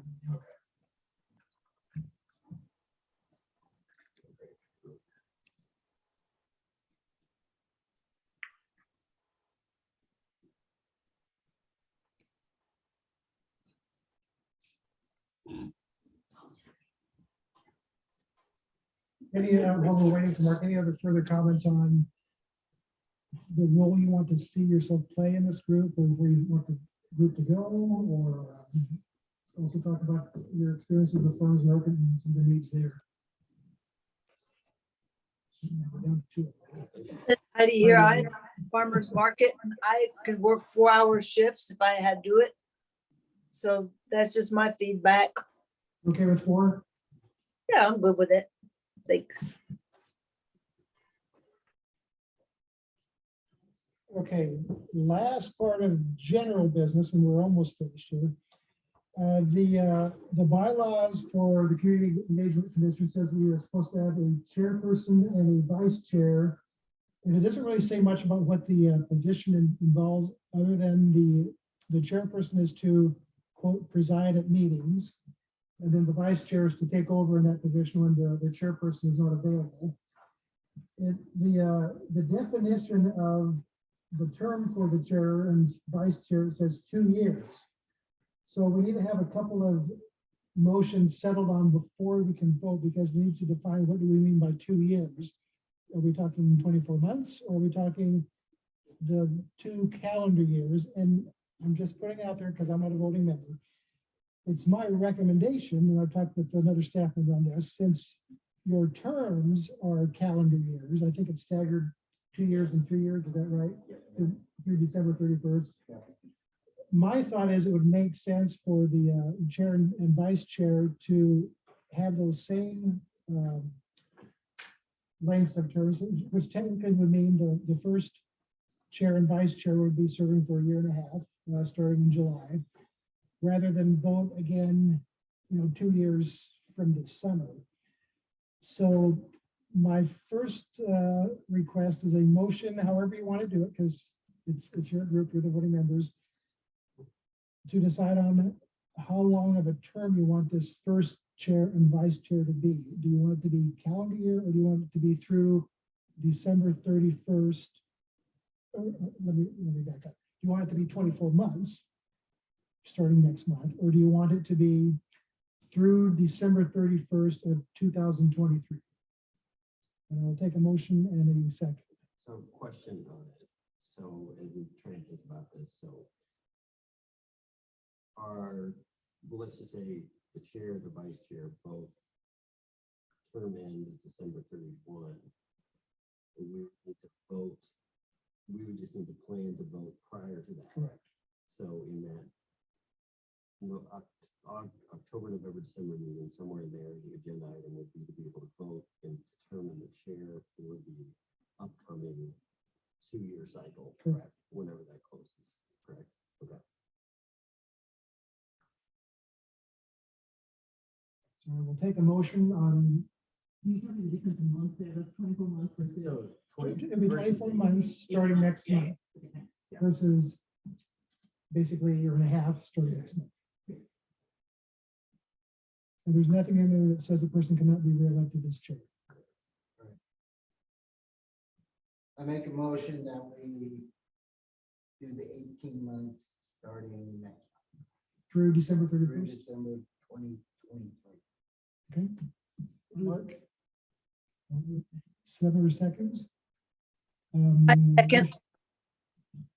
Motion is to have the terms be through December 31st, 2023. All agree, say aye. Aye.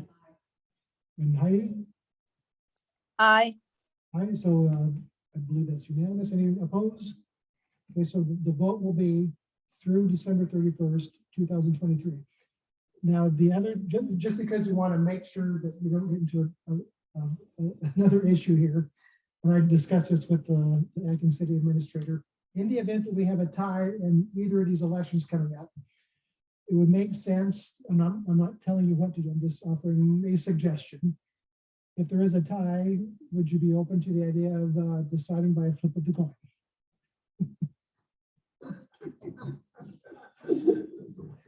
Okay. See, we are a small number there. So we were, Because we were an even split. Potential new members we would cut off for any of that. we're voting tonight. Okay. And that's just an opportunity in case one of you decides to abstain from the vote, in which case we could potentially have a 2-2 tie. So there's new members to vote on tonight? Or No, you're we're saying that- still looking for 3 new members. Okay, that's what, Yeah, we that's don't what I have thought. those I yet. didn't think. Terry's not present, but in case one of you decides to abstain from the vote, we could potentially have a 2-2 tie. So would you be open to flipping the coin or another method? I will take a motion on any idea. You might have to pursue. We just need a motion in a second for one way to approach that, whichever way you want to do. I make a motion, if there's a tie, we flip a coin. Second from anyone? I second. Heidi seconds. Motion is to break a tie through a flipping of the coin. We gotta set these procedures. just Yeah, I so- know. It is what it is. All agree, say aye. Yeah. I, All opposed, say nay. Okay, ayes have it. Now we're down to the elections. We're gonna be voting on two positions. First position will be an election for the chairperson of this group.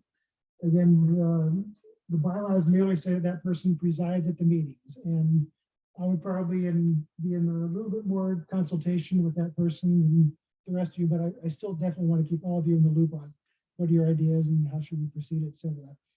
And then after that vote, we will also have nominations for the vice chair. I think we'll take that as two separate votes rather than first place gets the top job, second place gets the vice chair. So I will open nominations for chairperson of the Community Engagement Commission. And we do not need a second on that.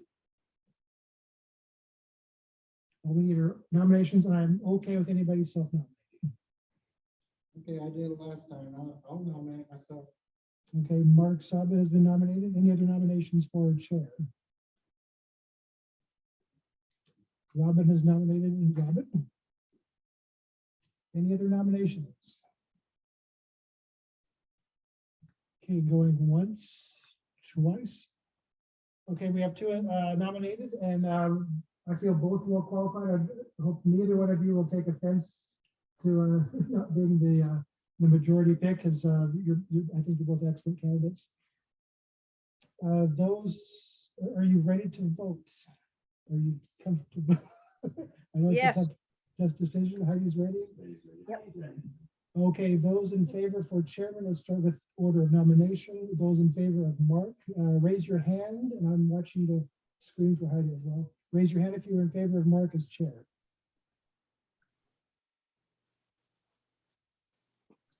Okay. Those in favor of Robin as chair, raise your hands. Vote is 3 for Robin, none for Mark. Robin, you are the first chairperson of the Community Engagement Commission. With that, we need nominations for vice chair. Do I hear a nomination? Robin asked me to do it. I'll nominate myself. Mark has been nominated through the mental willpower of Robin, apparently. Any other nominations for vice chair?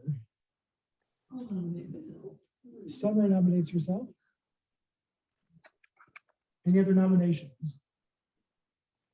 Okay, giving 1, 2, 3. With that, I'll move nominations closed. Again, in order of nomination, those in favor for vice chair for Mark, please raise your hand. I'm gonna stay because I want to work with everybody. That's why we have the coin flip vote to begin with. That's fine. Again, those in favor of Mark, please raise your hand. I'm watching on screen. I think that's on Mark. Those in favor of Summer, please raise your hand for vice chair. I believe I see 2 to 1. Summer is the vice chair. We will put that on the agenda for the next meeting. I want to see that happen. On a new business, very briefly, the Parks and Arts Commission had me come into their meeting last week. They're wanting to see some kind of engagement with the Community Engagement Commission on some of their work that I included in your stack there. This was some material one of their members presented at an earlier meeting, but she just sent it to me a couple days ago. One of their upcoming projects, which would probably not be happening until next spring or summer, is some kind of a mural design on a couple of the basketball courts over, I think, Pavilion Park. So they were bouncing off various ideas of how they could get some community involvement on design or initial concepts, or possibly after some professional designs come in, getting some community vote on that. So I just wanted to put that out there as something that you could be looking at in the future. And there was some discussion about the painting of rocks for the Barefoot in the Park. That's another way we can connect with that other commission. Anybody want to comment on opportunities that could exist with that other city commission, Park and Arts? off the top of my head right now, the mural situation, there's probably some way to, not you don't want hand prints necessarily, but there might be something for people to actually physically engage in that. You know, help make murals a little messy, but something along the lines of that might be an Something more interesting, physical. yeah, might be an interesting opportunity. That's interesting. I'm trying to remember from the Hooptown presentation, because I did see that, and I was trying to remember what they did. But I know one of the comments that came up was utilizing even like Ridgeline High School kids or other, I mean, don't just have it just be those guys, but school students, locally to develop a design or a concept that could be utilized as a mural with one of the conversations topics, which I think would be interesting. I mean, you think about the number of kids that are around here and they're talented artists from, young ages all the way up to try and find ways to incorporate something, on that real personal level. Doesn't necessarily have to be one, person winning, but maybe ways of integrating design concepts from potentially others would be interesting to see. Schools are the first one I go to when you think about something from a design concept that's going to be utilized by kids. I mean,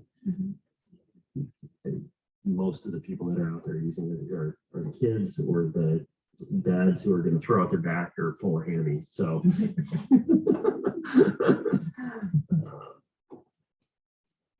I think there's a lot of opportunity to create contests. I'm sure Hooptown's done other stuff within some of the other communities as far as who they've engaged with and how, and just coming up with a design concept. Maybe there's somewhere else we can look to for some inspiration, but there's gotta be something that's like a useful mural in some sense, or some portion of it that somehow, again, I mean, all for the art aspect of it, but maybe there is something to, I mean, again, like the idea of like a sundial or something that is helpful in that way. That's not quite what I mean, but something that is somehow, again, just another way to engage people to that space that maybe they're not a basketball player and they don't care about whatever has to do with basketball, but that draws into that space a little bit. So a mural that would explain the rules of basketball. Absolutely. Be an extra player. There you go. Phone number to call for someone who wants to play with you. Yeah, and the Parks and Arts did the electrical boxes wraps, and so they probably got, and I think part of that was school kids designs that got picked for some of those wraps. Yeah. So I'm sure they've got great ideas. I think it's probably a mix of talking to them and figuring out what is that they're trying to go for, and then how do we help them implement. Any other new business anybody wants to bring up for possibly discussion now or to consider for next month?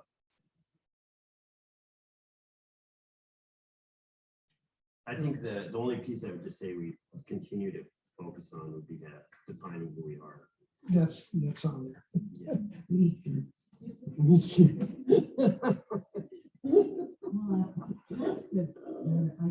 Yeah. Yeah, the mayor is pursuing that as well. So I do think we need to have some kind of name badges during those Saturday events, as well as other things, just to identify you and let people know, hey, we have this group. We'll have the commission's name on it. I think I'd just be helpful. I will let her know that some of you have requested that. That gets passed around at farmers market, like a notebook that is for our group or anything like that that we have, because we maybe do need some physical bag, a notebook, box, something that we could, pass between us or lost and found. Yeah. Let the goal too. There you go. But between us, so we have something. I could see a physical notebook with our handouts, contact information. Yeah, in the tubs sort of those bunch of flyers and other information, all the posters and stuff went back into that when we wrapped up on Saturday. Okay, Heidi, did we lose your friend? We're open to citizen comments. Anybody else want to comment? Thank you. I've said enough tonight. Yeah, thank you very much. I appreciate everybody. Okay, you can let your, was it Nick? You can let him know we'll be meeting again on July 20th. I will also put a citizens comment thing on the agenda earlier in the meeting as well as at the end. You know, to accommodate Nick if he wants to try to pop in again. Get that done earlier on for his sake because he did have to stick around throughout much of the meeting tonight. Okay, next meeting, July 20th, 6 p.m. here. We believe we won't have the technical issues, I think, that we had tonight. We should be starting at 6 on that one. And with that, I close the meeting with adjournment and look forward to the chairperson doing that next month. Thank you so much. Appreciate it. Have a good night. Thank you for your patience, Heidi. Of course, thank you guys for your patience. And for next time, will this be Teams or Zoom? It'll be Zoom. It says Teams on the calendar. Could you just make sure to put the Zoom link on the calendar? I'll check into that. Thank you. Thank you for that information. All right. Talk to you later. That was it.